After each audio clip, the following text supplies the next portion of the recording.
So Georgia May did not know that this soap scent was going to discolor. She didn't know that.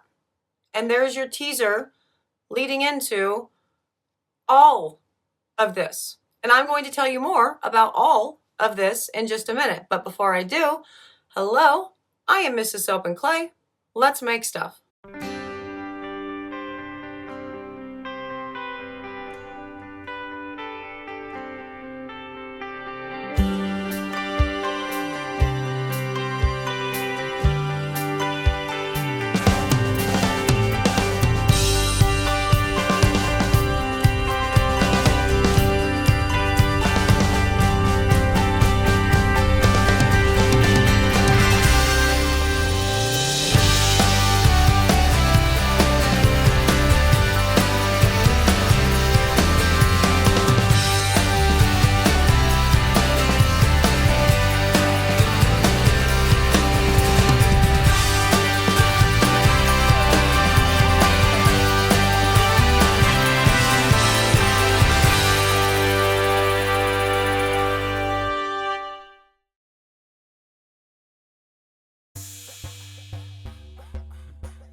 How's it going, Sudsers? Welcome back to the channel. You are at Soap and Clay, where we make all the soapy things, and you are here for day 307 of 365 days of soap, and Georgia May is tackling Amy Warden's Soap Curls Challenge. Yes, and she's using the same scent blend that I used from LoneStar yesterday, the pink chiffon, which discolored. Yes, and she didn't know that it was going to discolor. No. And so that is very, very unfortunate, considering the color that she made was a beautiful purple. And you know how much I love purples. Like, me and purples, yes, huge relationship. And so when I saw her footage, actually, and how beautifully purple she made it, and my heart broke for her a little bit. Because I saw the end cut, because I'm the one who cut it. And I actually wondered as I was cutting it, did you mean for it to go this color? Like, was that the intent? And I think I may have actually sent her a text message asking her that. Anyway, I should stop talking about it here because we talk about it all in the video. So let's go watch the beautiful purple and what happens to it and all the things, you know, there.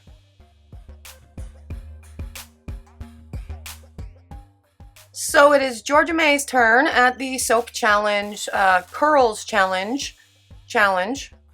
Yeah. And here are her little soap curls. She just showed you the block of soap that she used to do the soap curls, and I showed you how we do the soap curls in yesterday's video. You just get your planer out and you cut off little thin strips when it's still reasonably pliable. Now you can do that with melt and pour or cold process. Either way works. In both cases though, I do recommend cutting it and doing the curly thing really early on with the melt and pour, like still kind of warm, actually would make it good. And for the actual cold process technique, I would say within 24 hours of pouring that block, because the longer you wait, the harder the bar gets, and the less likely it is that you'll actually be able to get it to curl. So she's using the same oil blend that I used from yesterday, and she's doing the kale and clay like we always do. Copious amounts of clay in things, and looks like she is going, and she's still also using the pink chiffon that I used yesterday for, you know, my bar, and that the Soap and Clay Kidlets designed and helped out with, and we had so much fun, and I'm always there for it whenever I can bring the girls into making of the soap and doing of the things, because it's like bonding time, and I like that. Now she's doing a beautiful purple that is a delightful purple. I'm concerned about this because you saw in my bar yesterday the discoloration that we saw, right? And so there was really weird kind of orangey pockets throughout my whole slab. And that suggested to me, well, then this is a discoloration thing from the scent. And remember, LoneStar doesn't have any of that information on their website. No soaping, no information. From everything that I looked at on their site that said was, you know, soap safe and all of the jazz. No discoloration, no acceleration, no seizing, no ricing, no nothing notes, no vanillin notes, no nothing. And so we are actually flying blind with every single scent that we are using this month because we have literally never worked with LoneStar. So it could be fun. But yeah, that is a beautiful purple, and I hope that it stays thusly in, you know, her pour and her saponification and all of the things. But let's go check out this pour now and see what she comes up with for that.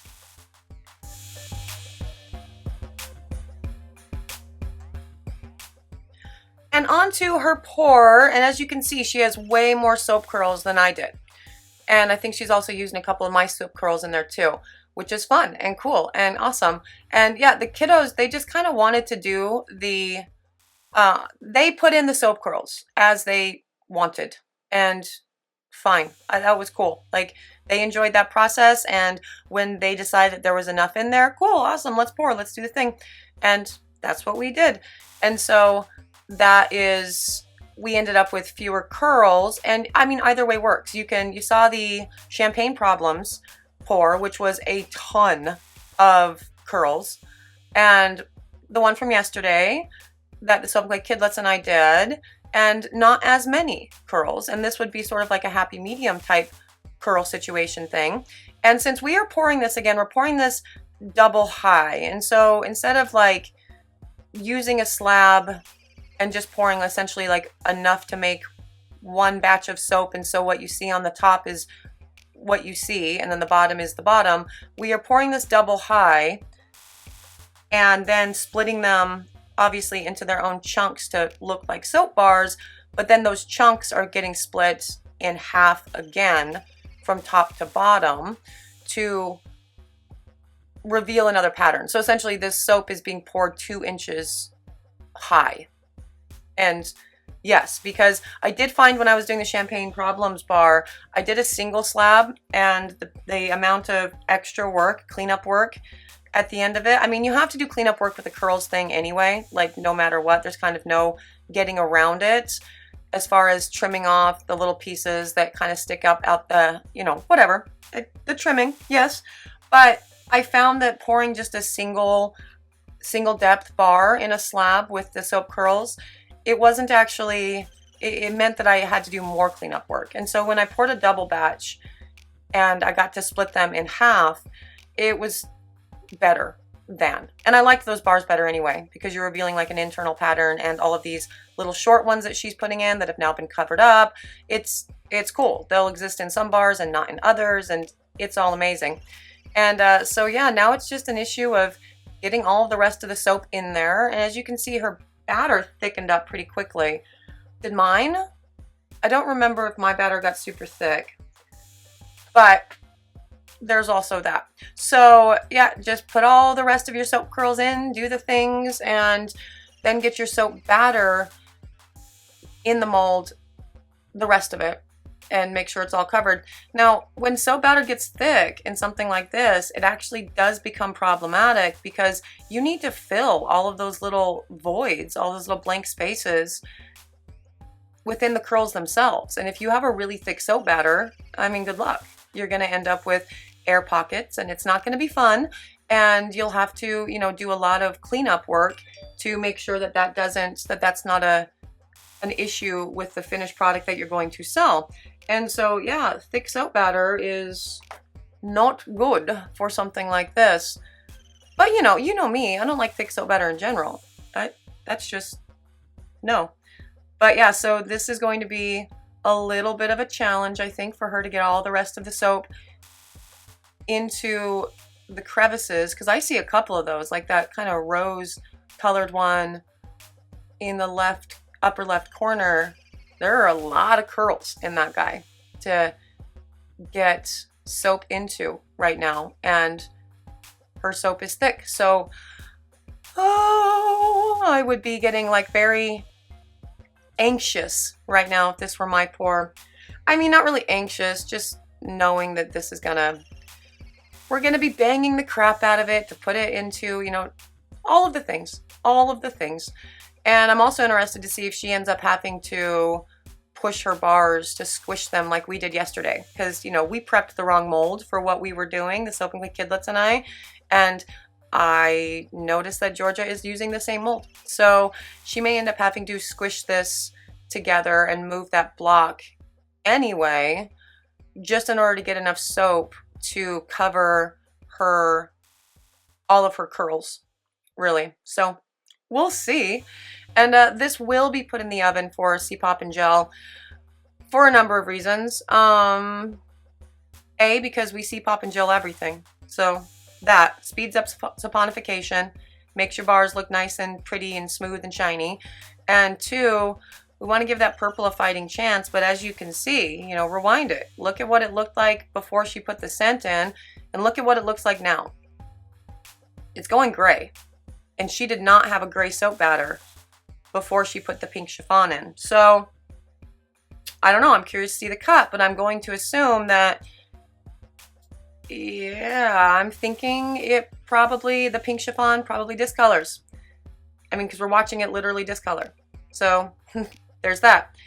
And yeah, I think you're gonna, yep, there you go. There you go. In order to get the full 2-inch width out of everything that we need in order to have, you know, full bars from every cut. Yep, she pushed it over a little bit, did the thing, and yep, that's what sucks about thick soap batter and something like this. All of the moving around and trying to get it into all these holes, and ultimately you're not going to really be able to do that. You can though right now, just for funsies, you can actually just put some melt and pour, like just melt down some melt and pour right now and pour it into all of those crevices. And it actually does create some pretty cool looking bars when it's all cut in a soap curl thing. So just keep that in mind if that's something that you want to do. It's definitely a doable thing. This is ready to go into the oven for C-Pop and Gel and all of the things. And she's doing her best to get all of that soap batter really well compacted so we don't have any weird holes, but I think we're still going to see some holes in the cut, but that's okay because that's fixable. It's not a problem. But yeah, again, this is ready for the oven. Now let's go check out the cut of Georgia May's soap curl.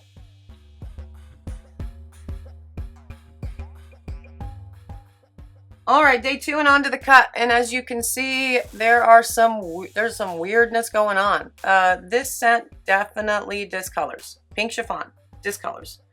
Smells good, but it discolors a lot, and there's weird pockets of things going on here. Like, I mean, there's nothing really wrong with any of that. It's just a cosmetic issue at this point, and so that's weird, but also fine. And it's always sad when a purple goes gray anyway, and especially since Georgia May is actually really good at purples and I'm not. I love the color purple more than anything in the whole entire world, and I don't do great with making it a nice beautiful purple, and Georgia May always does. We have tons of examples of her doing just that, right? Like the Ursula. Do you remember the color that she did for Ursula? God, that was pretty.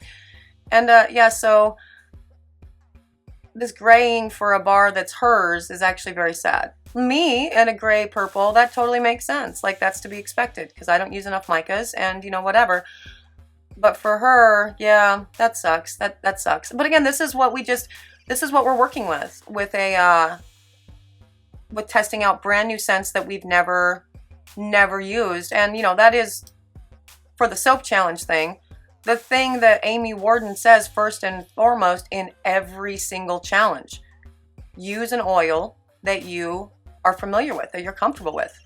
And those are actually very cute little bars of soap. Like, even with the gray, because the purple in the curls they're beautiful purples. And so that still looks delightful. A gray bar of soap is cool. In fact, it's just, that's not what she was going for. If she wanted a gray, she could have just not used mica at all and used a little bit of activated charcoal, created a great gray, and then you also have activated charcoal in it, which is cool. She wasn't going for that, and so that sucks. But you know, now we know, and now you know. Should you ever be wondering if you should use pink chiffon from LoneStar, it discolors. Those are really cute bars of soap though. Aren't they adorable? I think that's great. And that's the cool thing about like the soap curls, the variation that you can get with all of the different, I mean, it's just whatever the soaper is bringing to the table, right? And their vision and their placement of the curls, and you can get as uniform and precise as you like, or you can keep it all haphazard and crazy. I mean, either way, it's completely fine. And that's kind of cute. There's like a little, yeah, there's like, that's adorable. It looks like a little person when you put them together. Little heads at the top and then little feetsies at the bottom, like a little cartoon person. And yeah, so that's the cool thing about these soap curl things. They're unique and beautiful and, you know, fun to do, as long as you keep your batter nice and fluid so you don't have to do a ton of cleanup. Now, all of these bars will require a ton of cleanup. We will be, oh, look at our hearts. That is perfect. Yes, for sure. We will be doing a ton of cleanup to all of these bars, so we will have to bevel the edges, trim and plane both sides, at least one side, and then fill in any pockets of like little holes inside the soap, which I didn't see a ton of actually, so I think we're okay. And then before they're ready for, you know, the shelf, which is one thing that I dislike about any sort of extra cleanup or like of the bars, I'm not a big fan of, because that's just more time spent on the soap. And so that's why I tend to cut my soap soft and just clean everything up with, you know, my finger and bevel the edges and do all the whatevers. But with something like this, no, it's going to require a ton of cleanup before they're actually ready to be labeled and, you know, put on the shelves. So there's that to keep in mind too. But I mean, all in all, it's a very interesting and cool design, and I like all the variation and everything in them. They're super cute. It's a nice little Valentine soap. You got some hearts. You have some, the chiffon, the pink chiffon smells like Valentine's Day. Like that. That's the best way to describe it. But yeah, that is those are cute. I can get behind those for sure. She got hearts. I love it. And that is day 307. The Soaprentice's attempt at the soap curls challenge in the Amy Warden soap challenge revisit thing. So yeah, at the end of the day, it's ultimately not purple. It's not the purple that she wanted, but it is a beautiful gray, and it's still absolutely stunning. I love those bars. I also love how weird we rough cut all of them too, so they're definitely different sized bars, like they're wider than they are. That was fun, just getting to play around with the cuts in a slab, which is something that I don't get to do a whole lot on the channel, because for the most part we're doing loaf molds for you guys. So yeah, other ways to cut slabs. That's cool. If you are interested in either one of the soaps, mine from yesterday, Georgia May's from today, the pink chiffon scent in and of itself is delightful. For sure, it smells great. I just will never soap with it again, mostly because you didn't disclose that it discolors on your website, and that makes me mad. But yeah, the scent, it's good. If you would like to purchase either one of these bars, you can find them at soapandclay.com. That would be cool. For those of you who are like wanting to find me on social media, I am there. Facebook, Instagram, Twitter. Yes. And if you would like to see what else we do for Amy Warden Soap Challenge challenges, subscribe to the channel.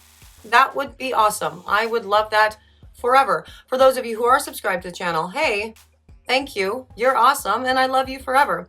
I am done for today. I am out of here. I will see you guys again tomorrow for not a soap challenge, but another round of soapy fun all the same. Bye.